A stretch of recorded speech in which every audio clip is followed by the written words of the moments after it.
ജനങ്ങൾക്കറിയാം ഈ ടാസ്കിന്റെ ഉദ്ദേശം എന്താണ്. ഷാനവാസിനെ സംബന്ധിച്ചിടത്ത് ആ ടാസ്കിൽ ഉള്ളവരെല്ലാം ഷാനവാസിനെതിരെ ഉള്ളവരാണ്.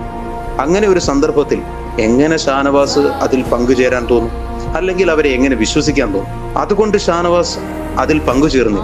പിന്നെ എനിക്ക് പറയാനുള്ള ഒരു ഇമ്പോർട്ടന്റ് കാര്യമുണ്ട്. ഇവിടെ ബിഗ് ബോസിന്റെ ഡബിൾ ഗെയിം നമ്മൾ കാണേണ്ടിയിരിക്കും. ഈ ഗെയിം കളിച്ചുകൊണ്ടിരിക്കുമ്പോൾ ആരെങ്കിലും തിരിച്ചറിഞ്ഞാൽ ടാസ്ക് പൊളിയുമെന്ന് പറഞ്ഞ ബിഗ് ബോസ് പിന്നെ കാണുന്നത് ആര്യനെ പുകഴ്ത്തിക്കൊണ്ട് ടാസ്ക് നല്ല രീതിയിൽ കളിച്ചു എന്ന് പറയുന്നതാണ്.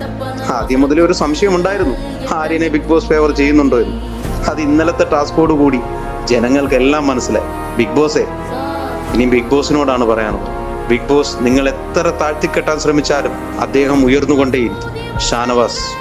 ഷാനവാസിന്റെ സത്യാവസ്ഥ ജനങ്ങൾ മനസ്സിലാക്കും, തിരിച്ചറിയും. PR-കൾ എത്ര അതിനെ വെളുപ്പിക്കാനും അതിനെ നെഗറ്റീവാക്കാനും ശ്രമിച്ചാലും ഒരിക്കലും നടക്കാൻ പോകുന്ന കാര്യമല്ല. ജനങ്ങൾ സത്യത്തിന്റെ കൂടെ നിൽക്കുമെന്ന് പറഞ്ഞുകൊണ്ട് നന്ദി, നമസ്കാരം.